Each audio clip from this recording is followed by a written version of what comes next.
نحمدہ ونصلی ونسلم علی رسولہ الکریم اما بعد۔ اللہ سبحانہ و تعالیٰ نے انسان کو مختلف مزاج مختلف انداز کا بنایا ہے۔ ایک بات اپنے ذہن میں رکھنا چاہیے کہ ہم کسی کی نیت کو جانچ نہیں سکتے۔ اللہ سبحانہ و تعالیٰ نے ہمیں اس کام کے لیے رکھا ہی نہیں ہے۔ ہم کسی کے دل میں کیا ہے اس پر آگاہ ہو ہی نہیں سکتے۔ جو آدمی یہ دعویٰ کرے وہ جھوٹا ہے، مکار ہے، دھوکے باز ہے، کوئی بھی ہو کہ اس کی نیت یہ ہوگی، یہ تھی۔ آپ اس میں حضرت اسامہ بن زید رضی اللہ تعالیٰ عنہ کا واقعہ پڑھ چکے ہیں، جو ایک ایسی عجیب و غریب کیفیت ہے، بخاری شریف کی حدیث بھی ہے، انتہائی مستند، کہ ایک غزوے میں انہوں نے ایک شخص کو کہ جو دوسری طرف سے لڑ رہا تھا، کفار کی طرف سے، مشرکین کی طرف سے، اور آپ ادھر سے لڑ رہے تھے صحابہ کی جماعت میں اللہ کے رسول صلی اللہ علیہ وسلم کے ساتھ، اور آخر وقت میں لڑتے لڑتے وہ جب اس طرح ہو گیا کہ مغلوب ہو گیا، اور حضرت اسامہ رضی اللہ تعالیٰ عنہ کے لیے بہت آسان تھا اس کو قتل کرنا، تو اس وقت اس نے کہہ دیا میں کلمہ پڑھتا ہوں، اس وقت میں ایمان لاتا ہوں، میں مسلمان ہوتا ہوں۔ اب ظاہری بات ہے ایک آدمی پورا سفر کر کے آیا ہے، لڑ رہا ہے، کئی لوگوں کو قتل کر چکا ہے، اور اس وقت وہ تلوار ہاتھ میں لیے ہوئے آپ پر حملہ آور ہو رہا ہے، اور جیسے ہی اس کے اوپر آپ غالب آ گئے اور اس کو قریب ہے کہ قتل کریں، اور وہ کہتا ہے اچھا میں مسلمان ہو جاتا ہوں۔ اس سے زیادہ واضح صورت کیا ہوگی کہ یہ شخص صرف اپنی جان بچانے کے لیے کلمہ پڑھ رہا ہے؟ یعنی اس میں کوئی اشکال ہو سکتا ہے کسی کو؟ حضرت اسامہ رضی اللہ تعالیٰ عنہ جو حضرت زید بن ثابت رضی اللہ تعالیٰ عنہ کے صاحبزادے ہیں، رسول اللہ صلی اللہ علیہ وسلم کے بہت چہیتے ہیں، وہ یہ واقعہ ہو گیا، بات اپنی ختم، معاملہ جب ہو گیا تو اللہ کے رسول صلی اللہ علیہ وسلم کے پاس پہنچتے ہیں اور یہ اطلاع کرتے ہیں اور یہ بات اپنی بتاتے ہیں۔ اور اس میں بھی بڑا ادب ہے کہ ہم سے کوئی بات ہو جائے صحیح یا غلط، وہ اپنے بڑے کو، اپنے شیخ کو، اپنے استاد کو، اور وہاں تو رسول اللہ صلی اللہ علیہ وسلم موجود ہے تو کیا شان، لیکن اب جو بھی ہو، گھر میں والد ہیں تو والد کو، استاد ہے تو استاد کو، جس سے ڈیل ہو، ٹیچر ہے اسکول میں کالج میں ان سے مینٹور ہے اس کو، بزرگ ہے اس کو، جو بھی جس کا تعلق ہے، بڑا بھائی ہے کفالت کرتا ہے اس کو تو بتایا۔ اور وہاں تو ظاہری بات ہے مسئلے سیکھنے سکھانے ہی تھے، اور صحابہ کرام سے اللہ سبحانہ و تعالیٰ گاہے ایسے اعمال کروا دیتے ہیں تاکہ وہ بعد والوں کے لیے ایک نشانی بن جائے، وہ ان کو سیکھیں، سمجھیں، اور اپنی زندگیوں میں اس سے سبق حاصل کریں۔ ورنہ تو یہی ہوتا کہ یہ سب باتیں کتابی ہیں، لکھی ہوئی ہیں، وہاں تو کبھی یہ واقعہ ہوا ہی نہیں، اگر کبھی ہوتا تو آپ بھی ایسے ہی فرماتے، میں بتا دیا۔ آپ نے فرمایا کہ اس نے جب کلمہ پڑھ لیا تھا تو تم نے اس کو چھوڑ کیوں نہیں دیا؟ اللہ کے رسول صلی اللہ علیہ وسلم، اس نے تو کلمہ اپنی جان بچانے کے لیے پڑھا تھا۔ فرمایا کہ تم نے اس کا سینہ چیر کے دیکھا تھا؟ یعنی الفاظ آپ کے بہت سارے ہیں اس میں مختلف، میں صرف مفہوم سمجھانے کے لیے، عام فہم کرنے کے لیے کر رہا ہوں کہ تم نے اس کا سینہ چیر کے کیوں نہ دیکھا؟ یہ کلمہ کیسے اس کو فیس کرو گے؟ لا الہ الا اللہ اس نے کہا تھا، اس کو کس طریقے سے پیش کیا کرو گے، اس کے لیے کیا جواب دو گے اس کا؟ کل قیامت کے دن یہ تمہارے سامنے آ گیا تو کیسے دفاع کرو گے اپنا؟ آپ کہتے رہے، اتنی دفعہ آپ نے کہا کہ صحابہ کرام نے فرمایا کہ کاش اللہ کے رسول صلی اللہ علیہ وسلم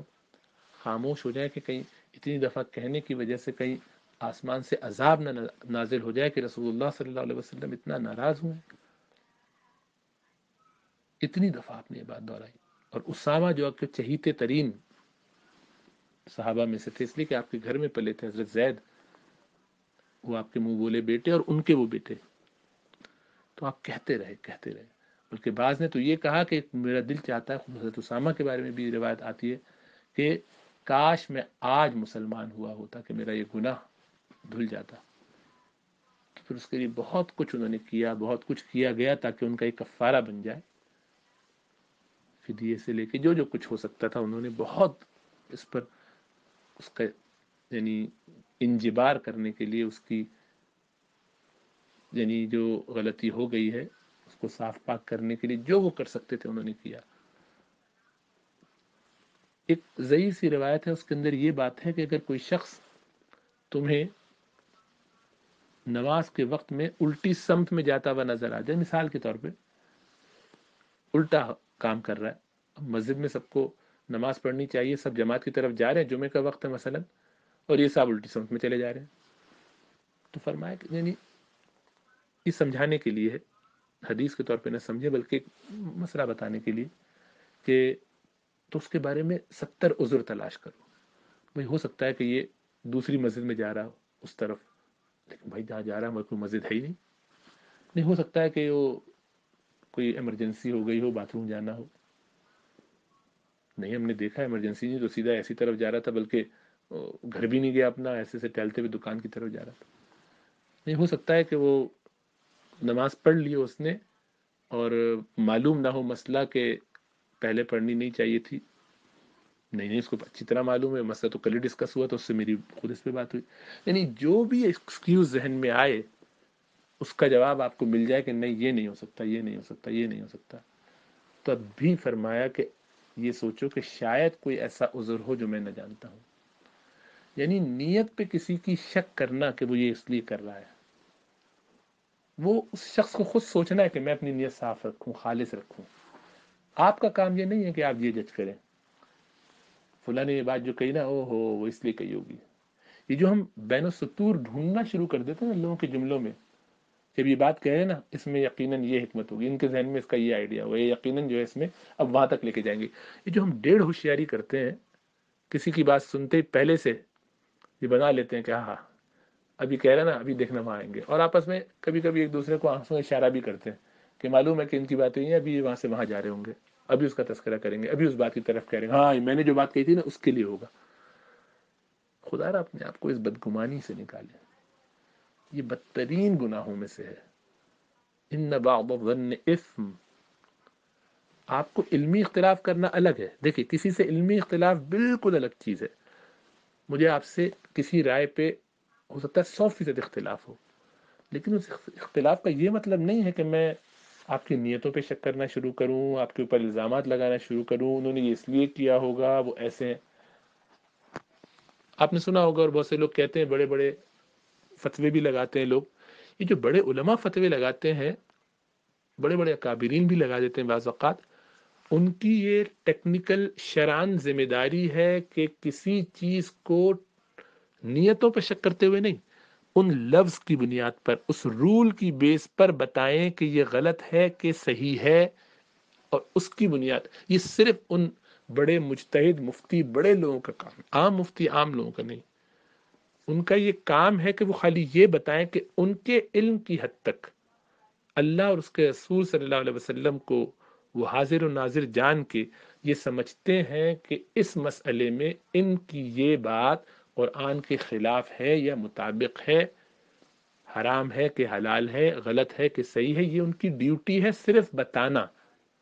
نافذ کرنا نہیں. نافذ تو قاضی کرے گا، مفتی کا یہ کام ہوتا ہے خالی کہ وہ یہ بتائے کہ جواب درست ہے یا غلط، بس. تو وہ اگر مثلا آپ نے دیکھا ہوگا کہ کسی سلفی شیخ نے کہہ دیا کہ یہ فلاں آدمی یا اس کا یہ عمل شرک ہے، مشرکانہ ہے، یا کسی بریلوی عالم دین کی طرف سے یہ بات آئی کہ فلاں فلاں لوگ وہابی ہیں اور گستاخ رسول ہونے کی وجہ سے کافر، یہ فلاں دیوبندیوں کے جو بڑے ہیں 3-4 یہ کافر ہیں اس لیے کہ یہ گستاخ رسول ہے، یا انہوں نے کہا یہ ان کا یہ عمل، کسی دیوبندی نے کہہ دیا یا بریلوی کو کہا یا کسی اور کو یا سلفی کو کہا کہ یہ جو لوگ ہیں یہ بدعتی ہیں، فلاں یہ جو قبر پہ گھومتے ہیں یہ مشرک ہیں، یا ان سے نکل کے اب آج کل جو اسکالرز ہیں، ڈاکٹر ذاکر نائک صاحب کمپیریٹیو ریلیجن پہ بہت اچھا کام کرتے ہیں، لیکن اس بات میں انہوں نے یہ جو بات کی ہے یہ بالکل غلط ہے اور یہ ایسی ہے، کسی عالم نے مثلا کہہ دیا. انجینئر مرزا صاحب کام کرتے ہیں، بہت زیادہ احادیث کا تذکرہ ریفرنسز کے ساتھ بات کرتے ہیں، ان کی یہ بات یوں یوں یوں یوں، لیکن ان کا یہ عمل، یہ قول، یہ بات بالکل خلاف سنت یا خلاف قرآن یا حدیث ہے، اس لحاظ سے یہ بات ان کی گمراہی ہے۔ غامدی صاحب یہ باتیں کہتے ہیں اور ان میں سے یہ باتیں ٹھیک، لیکن یہ بات ان کی بالکل قرآن اور حدیث کے خلاف ہے، اور اس میں پوری امت سے ہٹ کے ان کی یہ رائے ہے، اس لیے یہ الحاد پہ ہیں یا گمراہ ہیں یا ان کی یہ بات غلط ہے۔ یہ فتویٰ کوئی ایسا آدمی کہ جو بہت بڑا مجتہد اور امام ہو، ٹیکنیکل لیول پہ خالی اجتہادی درجے میں اپنے علم کی حد تک کہے، تو صرف اس کو یہ کہنے کا حق اس طور پر تو ہے کہ وہ علمی طور پر ایسا سمجھتا ہے، یہ علمی حکم لگا رہا ہے کہ غلط ہے یا صحیح ہے۔ اس بنیاد پر اس کو کہتے ہیں حکم عام۔ یہ حکم خاص عموم کے طور پر ایسے کہہ دینا کہ غامدی صاحب مثلا بدنیت ہے اور امت میں فتنے اور فساد پھیلا رہے ہیں،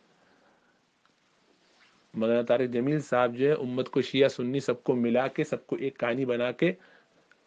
ایک کہانی کر رہے ہیں اور یہ سب غلط کر رہے ہیں۔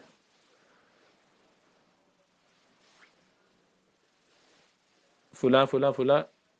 یہ سب کو کاٹ کے اپنی 1.5 اینٹ کی مسجد بنا رہے ہیں اور اپنا کام چل رہا ہے، یہ گمراہ ہے۔ یہ سلفی یہ سارے کے سارے جو ہیں امت کو اہل حق کے چاروں اماموں سے دور کر کے غیر مقلدیت کی طرف لا رہے ہیں، اور اسی وجہ سے جو ہے امت میں فتنے بڑھ رہے ہیں، اور یہ سارے جو آئیسس اور داعش وغیرہ بنے وہ انہی کی وجہ سے کہ انہوں نے کرپشن پیدا کر دیا، لوگوں میں علماء کی قدر کم کر دی۔ یہ جتنے صوفی ہیں یہ سارے کے سارے جو ہیں وہ لوگوں کو دین کے ایک پیرالل نظام دے کر اللہ اور اس کے رسول کی جگہ اپنی عبادت اور اپنی اطاعت میں لگا کے شرک کا ایک راستہ انہوں نے کھول دیا ہے۔ یہ جتنی بھی باتیں ہیں ان باتوں کا اختیار اول تو حقیقتاً کسی کو بھی نہیں ہے، یہ صرف فیصلہ اللہ فرمائیں گے، لیکن جو مجتہد امام ہوتا ہے بڑا درجے کا فقیہ، اس کی یہ ذمہ داری ہوتی ہے کہ قرآن اور حدیث کو سامنے رکھتے ہوئے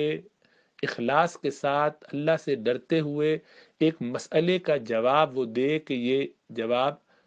کیا عین شریعت کے مطابق ہے یا اس کے خلاف ہے۔ پھر اس کی کیٹیگریز ہوتی ہیں۔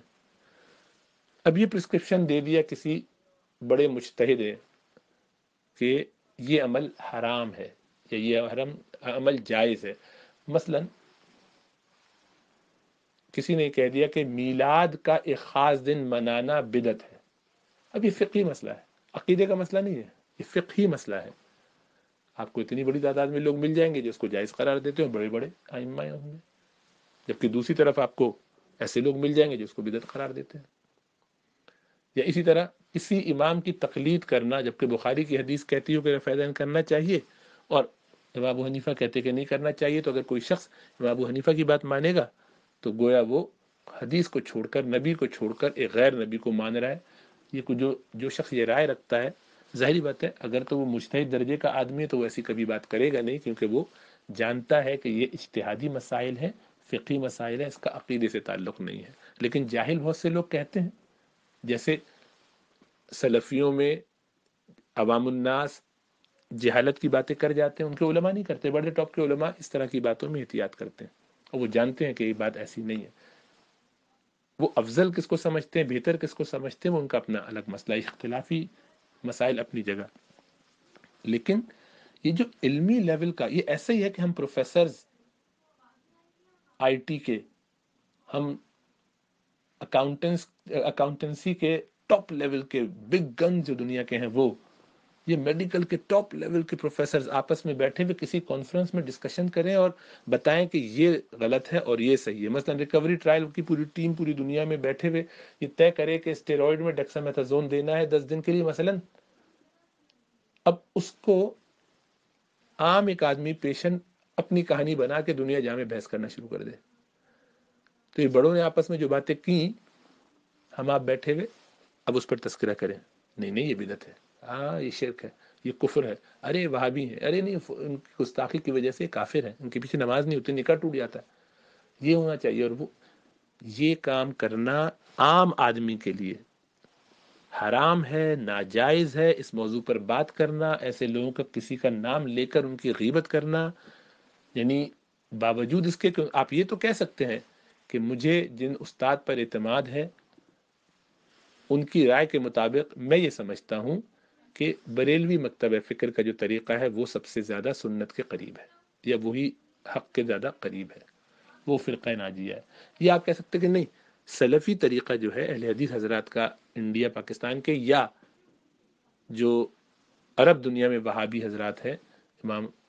عبد الوہاب کے فالوور، ان کا طریقہ مجھے سب سے زیادہ سنت حدیث قرآن کے قریب لگتا ہے، میں اس طریقے کو حق سمجھتا ہوں، ان کی رائے کے مطابق میں عمل کرتا ہوں۔ یا نہیں، مجھے جماعت اسلامی والوں کا جو طریقہ ہے وہ سب سے زیادہ معتدل لگتا ہے، میں ان کے ساتھ چلتا ہوں۔ یا مجھے تبلیغی جماعت کا جو ایک انداز ہے، اسٹائل ہے، سافٹ ہے، دوسروں پہ تنقید نہیں کرتی، یہ زیادہ پسند ہے۔ یا مجھے دیوبندی حضرات کا طریقہ بہت اچھا لگتا ہے، کیونکہ ان کے حدیث میں علم قرآن حدیث وغیرہ کی بھی بات ہوتی ہے، تصوف بھی ساتھ ساتھ وہ لے کر چلتے ہیں، تو وہ نہ پورے بریلویوں کی طرح بہت زیادہ صوفی ہیں، اگرچہ صوفی ہیں، نہ سلفیوں کی طرح بہت زیادہ اینٹی صوفی ہیں، بلکہ وہ جو ہے یعنی سنتوں کی ان کا بھی اہتمام کرتے ہیں، تو گویا بیچ میں، تو مجھے وہ زیادہ مناسب لگتا ہے ان کا طریقہ۔ بعض کو لگتا ہے نہیں مجھے صرف خانقاہی عمل پسند ہے تو یہ اچھا لگتا ہے، بعض نہیں نہیں، اصل تو نظام کی تبدیلی ضروری ہے، تو جو لوگ نظام پہ کام کرتے ہیں، تو وہ سیاسی جماعتیں جیسے کہ مولانا فضل الرحمان صاحب کی ہے یا جماعت اسلامی کی ہے، ان لوگوں کا طریقہ یا ایک کا یا دونوں کا، یہ طریقہ مجھے سب سے زیادہ بھاتا ہے، مجھے انہی میں مزہ آتا ہے، مجھے لگتا ہے یہی حق ہے۔ نہیں، اصل میں ہونا یہ چاہیے کہ لوگوں کی خدمت کی جائے، خدمت خلق کی بڑی ضرورت ہے، تو جو لوگ خدمت خلق پہ کام کر رہے ہیں، مجھے تو ایدھی صاحب مثلا یا فلاں ادارے، یہ جو زبردست کام کر رہے ہیں، مولانا عبدالستار صاحب کا جو پورا ادارہ ہے، یا اور لوگوں کا ہے، یہ مجھے پسند ہے۔ نہیں، مجھے تو ایک جامع شخصیت مفتی تقی عثمانی صاحب کی جو ہے، ان میں فائننسز بھی ہے، اور جو دنیا کے بھی ہیں علوم میں اور فقہ میں، حدیث میں، اور سب چیزوں میں مجھے یہ ان کی پرسنالٹی زیادہ مناسب ہے۔ نہیں، مجھے ثاقب رضوی صاحب جو ہے، مصطفی ثاقب رضوی صاحب، اس طرح کا ان کا سلسلہ کام ہے، اور بڑی پیاری باتیں کرتے، بہت اچھا انداز ہے، میٹھی میٹھی اچھی اختلافی باتیں چھیڑتے نہیں ہیں، زندگی میں کیسے خیر آئے اس کا تذکرہ کرتے ہیں۔ نہیں، مجھے مفتی منیب الرحمان صاحب کا دھیما سا بڑا پیارا سا انداز لگتا ہے، وہ جیسے بات کرتے ہیں اعتدال کے ساتھ، تو یہ بہت پسند ہے۔ نہیں، مجھے جو یہ انجینئر مرزا ہے، اس کا اسٹائل یہ ہے کہ یہ بہت ٹو دا پوائنٹ، ہر چیز دکھا کے ریفرنسز کے ساتھ بات کرتے ہیں۔ میرا خیال یہ کہ سعید خان صاحب جو ہے، مفتی سعید خان صاحب، یہ بڑا ایک معتدل ایک نام ہے، بڑا پیارا طریقہ ہے ان کا۔ ذاکر نائک صاحب جو ہیں وہ بڑے زبردست ہیں، ان کی محافظہ کیسا زبردست ہے، ہر چیز ان کو یاد ہوتی ہے۔ فرحت ہاشمی صاحب کا انداز مجھے بہت اچھا لگتا ہے، یعنی حمزہ یوسف صاحب مغرب میں جو ہیں، یاسر قاضی صاحب ہیں، نعمان علی خان صاحب ہیں، اور ایسے پتہ نہیں کتنے لوگ ہیں جو دنیا میں کام کر رہے ہیں، یہ سارے لوگ دین کی فکر میں لگے ہوئے ہیں۔ میں آپ کو اللہ کو حاضر و ناظر جان کے کہتا ہوں کہ میں پرسنلی ان میں سے کسی ایک کے بارے میں بھی ادنا سا بھی خیال نہیں کرتا کہ یہ بدنیتی سے کام کرتے ہیں۔ اختلاف کرتا ہوں، ان میں سے بہت سے لوگوں سے اختلاف آتا ہے، علمی اختلاف ہے، اور بہت ساری باتوں پہ غصہ بھی آتا ہے کہ یہ ایسے کیوں کہہ رہے ہیں۔ کبھی کبھی معلوم بھی ہوتا ہے کہ انہوں نے اس مسئلے پر غور نہیں کیا، کیونکہ ظاہری بات ہے ہر آدمی ہر فیلڈ میں چیمپئن نہیں ہو سکتا، تو کوئی اس میں فقہ میں چیمپئن ہوگا تو پھر وہ حدیث کی طرف کمزوری ہوگی۔ جو حدیث میں بہت اچھا ہے، جیسے کہ انجینئر مرزا صاحب اس پہ محنت کرتے ہیں کافی زیادہ، لیکن فقہ کے معاملے میں وہ تقریباً کورے ہیں۔ ڈاکٹر ذاکر نائک صاحب ماشاءاللہ کمپیریٹیو ریلیجن میں چیمپئن ہیں، لیکن تفسیر اور احادیث سے ان کو تعلق کم ہے،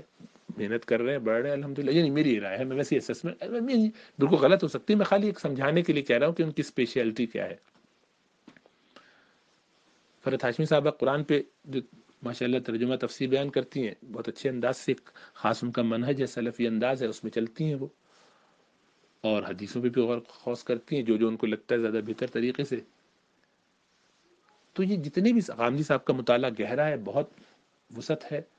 اور لیکن ظاہر بات ہے کچھ خاص انداز سے انہوں نے پڑھا ہے، ایک ہی اینگل سے بہت گہرائی کے ساتھ دیکھا ہے، اور کچھ چیزوں میں ان کی یعنی فقہ تو ان کی ماشاءاللہ گہری ہے، نظر ان کی گہری ہے مطالعے پر، لیکن حدیث پہ اور علم حدیث پہ ان کا کام یا ان کی نظر بہت محدود ہے، اور اس کی وجہ یہ ہے کہ وہ حدیث کے حوالے سے ایک بالکل مختلف رائے رکھتے ہیں، تو ہے مطلب یہ میں چھوٹے یہ کوئی جینوئن تبصرے نہیں ہے، میں خالی ایسے اشارہ کر رہا ہوں، کہہ رہا ہوں کہ یہ رائے کسی کے بارے میں کسی کی ہو سکتی ہے۔ تو اب یہ رائے آپ کے استاد نے جس پر آپ کو اعتماد تھا آپ کو بتا دی، آپ اس کے مطابق چل پڑے۔ آپ کہیے بھائی ہمیں یہ کہا گیا ہے کہ غامدی صاحب کو نہیں سننا، تو میں نہیں سنوں گا، میرے استاد پر مجھے اعتماد ہے، میں نہیں سنوں گا۔ یا ہمیں یہ کہا گیا ہے کہ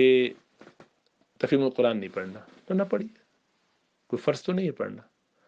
آپ کو کہا گیا ہے کہ اسی تقی عثمانی صاحب کی کتابیں نہ دیکھا کریں، بھائی وہ عجیب و غریب ان کا فائنینسز کا مسئلہ ہے، خود انہی کے بہت سارے لوگ ان سے متفق نہیں ہیں، تو نہیں پڑھیے۔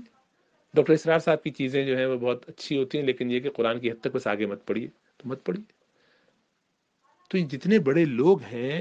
دین کی خدمت میں زندگیاں لگا دی ہیں، وہ کوشش کر رہے ہیں، اخلاص کے ساتھ کر رہے ہیں، سب اخلاص کے ساتھ کر رہے ہیں۔ آپ کو ان میں سے جس سے مناسبت ہے اپنے استاد سے مشورہ کیجیے اور پوچھیے کہ کیا میں ان کو سنوں یا پڑھوں، کس کو پڑھوں۔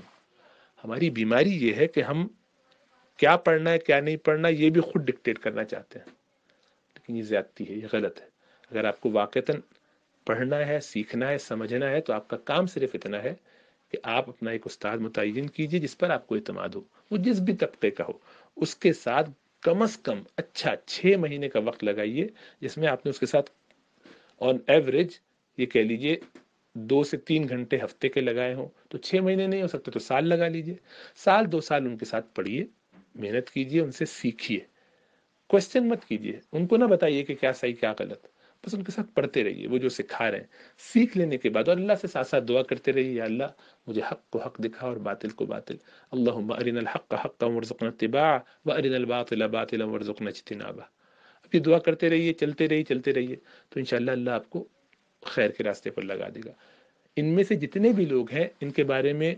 پہلے بھی کہہ چکا ہوں، دوبارہ کہتا ہوں، ان میں سے میں کسی کی نیت پر شک کرنے کی اجازت کسی کو نہیں دیتا جو میرے طالب علم ہے۔ آپ کی میں باہر والوں کی تو ہم بات نہیں کر رہا، آپ احباب ہمارے طالب علم ہیں، ہمارے اسٹوڈنٹس ہیں، ہمارے دوست ہیں،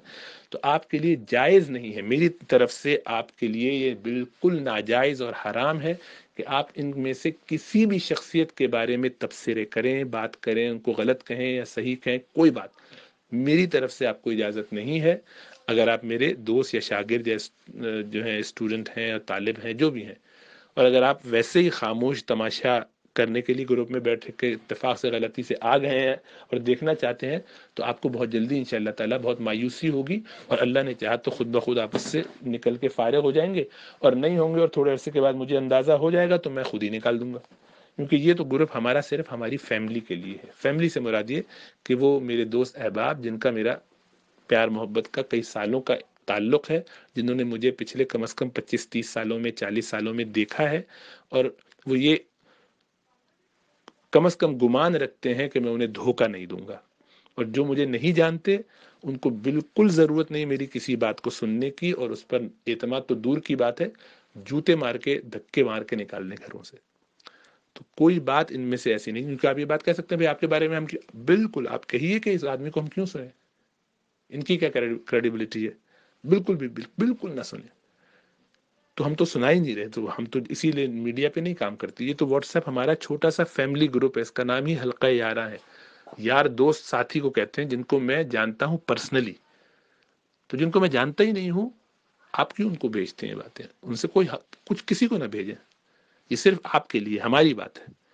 تو اس گروپ میں جو شخص مجھ سے تعلق رکھتا ہے استاد شاگردی کا، ہاں میں استاد ہوں، آپ کو پڑھاؤں گا انشاءاللہ تعالی جو میں نے پڑھا ہے، کیونکہ اب بھی پڑھ رہا ہوں، پڑھتا رہوں گا اور آگے پڑھاتا رہوں گا، کیونکہ میری زندگی کا ایک جو میں نے مقصد طے کیا ہے وہ یہ ہے کہ خیرکم من تعلم القرآن وعلمہ، دین پڑھنا ہے اور پڑھانا، قرآن اصل ہے، اس کے ساتھ ساتھ جو کچھ ہے۔ تو آپ اگر اس رابطے میں مجھ سے متعلق ہیں تو بہت اچھا ہے، اور اگر نہیں ہیں تو انشاءاللہ تعالی بھی عنقریب جو اگلا اسٹیپ ہے وہ یہ ہوگا کہ اس گروپ کو ہم مزید کٹ شارٹ کریں گے، اور اس میں سے باقاعدہ آپ کو ایک فارم فل کر کے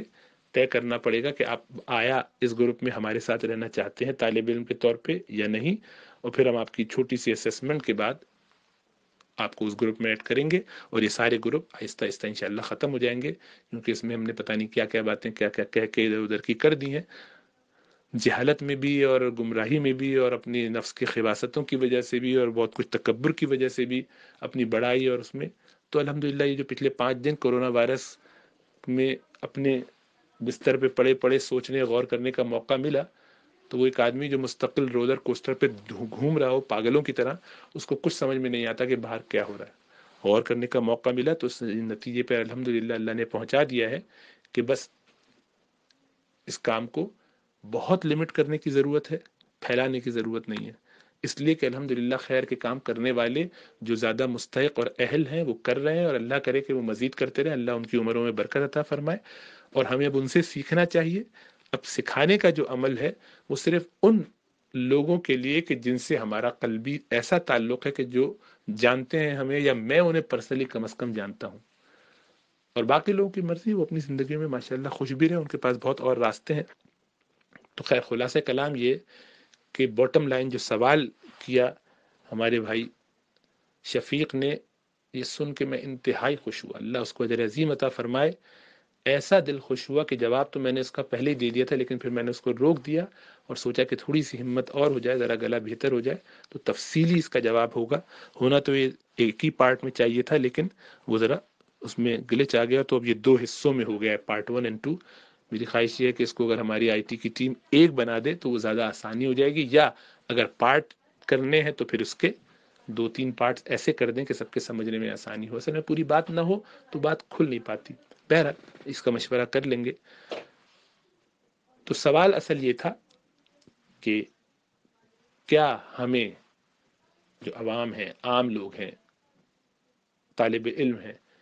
دوسرے لوگوں کے بارے میں بات کرنی چاہیے، ان کے بارے میں غیبت کرنے کی گنجائش ہے، کیا یہ غیبت میں شامل نہیں ہے؟ تو جواب اس کا سادہ سا ہے، دوسروں کے بارے میں بات کرنے کی اجازت کسی کو بھی نہیں ہے، ان کی برائی کریں گے وہی غیبت ہے، خواہ وہ لیڈر ہوں، خواہ وہ آپ کے علماء ہوں، اساتذہ ہوں، صلحاء ہوں، جن سے آپ کو چڑ ہو نہیں ہو، کچھ بھی ہو، اس میں آپ جس کو بھی شامل کریں، جس کا بھی تذکرہ کریں گے وہ غیبت ہے، حرام ہے، ناجائز ہے۔ ہمارا فتویٰ، یہ میرا پرسنل ذاتی فتویٰ ہے میرے طلبہ کے لیے، یہ کسی اور کے لیے نہیں ہے، جن کو ان کے اساتذہ نے اجازت دی ہے اور وہ اس پہ فتویٰ دینا چاہیں دیتے رہیں۔ میں فتویٰ عام طور پہ تو دیتا بھی نہیں ہوں، نہ دینا چاہیے، نہ میں اس کا اہل ہوں، لیکن اپنے اسٹوڈنٹس کے لیے گائیڈ لائن کے طور پہ میں یہ فتویٰ کا لفظ استعمال کر رہا ہوں، لیکن ہے یہ اصل میں گائیڈ لائن، یعنی ہماری پالیسی یہ ہے کہ میرا کوئی طالب علم اگر کسی بھی شخص سے ان موضوعات پہ بحث کرتا ہے تو وہ کسی بھی صورت میں اگر مجھے پتہ چل جاتا ہے تو اس کا نام کاٹ دیا جائے گا کلاس سے، بس یہ سمجھ لیجئے، میری طرف سے آپ کو اس کی اجازت نہیں۔ اگر آپ یہ کر رہے ہیں تو آپ اپنے استاد کی نافرمانی کر رہے ہیں، تو ظاہر بات ہے اس سے آپ کو برکتیں حاصل نہیں ہوں گی۔ میں دعا کروں گا اللہ سے، لیکن اس کے باوجود ہوگا کچھ نہیں، کیونکہ برکتیں تو وہیں ملتی ہیں، دعائیں تو وہیں ملتی ہیں جہاں آدمی استاد کی بات مان کے چلے، ابا کی بات مان کے چلے، بڑے بھائی کی بات مان کے چلے۔ اور اگر آپ یہ کرنے کے لیے تیار نہیں ہیں تو انشاءاللہ تعالی میں اللہ سے دعا کرتا ہوں کہ جب تک آپ اس ٹریک پہ صحیح سے نہ آ جائیں، آپ زیادہ کچھ حاصل ہی نہ کر سکیں، جب تک کہ آپ اپنے اصلاح نہ کریں۔ کیونکہ اصل مسئلہ یہ ہے کہ علم کم ہو کوئی بات نہیں، عمل اچھا ہونا چاہیے اور اخلاص ہونا چاہیے۔ جہالت کے ساتھ کم عمل ہوگا وہ آپ کو جنت میں پہنچا دے گا، لیکن بہت علم کے ساتھ کبر اور غیبتوں کے گناہ اور نفس میں حسد اور کینہ اور بغض ہوگا تو یہ آپ کو تباہ و برباد کر دے گا۔ تو علم حاصل کرنے کی جو آج کل ایک وبا پھیل گئی ہے، علم حاصل ضرور کرنا چاہیے لیکن وبا کی طرح نہیں۔ تو اب بس کہیں سے پتہ چل جائے اور اپنی شیخی اور علامہ گیری دوسروں پر جھاڑیں، جن لوگوں کو تمیز نہیں ہے 2 منٹ باتیں کرنے کی، صحیح سے استنجا کرنے کی، نماز ٹوٹ جائے یا نماز میں کوئی مسئلہ آ جائے تو وہ آگے کھڑے ہو کے جماعت نہیں کر سکتے، امام آگے اگر بے ہوش ہو جائے، اس کی نکسیر پھوٹ جائے، وضو ٹوٹ جائے تو پیچھے کھڑے ہو کے اتنی ہمت نہیں کہ آگے آ کے نماز کو کنٹینیو کر سکیں، اتنے بنیادی مسائل سے ناواقف ہیں اور باتیں دنیا جہاں کی دوسروں کے بارے میں تبصرے کرتے پھرتے ہیں۔ تو کسی شخص کو اس بات کی اجازت نہیں ہے جس کا ہمارے سے تعلق، اس گروپ سے تعلق ہے، ہمارے اس گروپ سے تعلق ہے، کہ وہ کسی کا بھی تذکرہ برے انداز میں کرے، عالم ہو یا غیر عالم، اسکالر ہو، شیخ ہو، مفتی ہو، کسی بھی مکتبہ فکر کا ہو۔ اگر آپ لوگ ایسا کرتے ہیں تو آپ نافرمانی کرتے ہیں، اور اس نافرمانی کا وبال آپ پر سونر اور لیٹر ضرور آئے گا، اس لیے کہ نافرمانی اللہ سبحانہ وتعالیٰ اپنے پیاروں کو اس کی سزا دنیا ہی میں دے دیتے ہیں تاکہ قیامت میں ان پر پکڑ نہ ہو۔ تو انتظار کیجیے، اب آپ کی مرضی ہے، آپ جس طرح سے رہنا چاہیں۔ میری طرف سے یہ دوبارہ دو ٹوک اعلان ہے، پہلے بھی ہو سکتا ہے میں نے بہت سی غلطیاں کی ہوں اور کہا ہو، تو میں اس پر توبہ بھی کرتا ہوں، انشاءاللہ تعالیٰ آئندہ اس میں بھی احتیاط کروں گا، اور اگر کبھی کروں تو آپ مجھے اشارہ کر کے بالکل بتا دیجئے، پرائیویٹلی یا سب کے سامنے۔ آپ میں سے کسی کو اس بات کی اجازت نہیں ہے کہ کسی بھی شخص کے بارے میں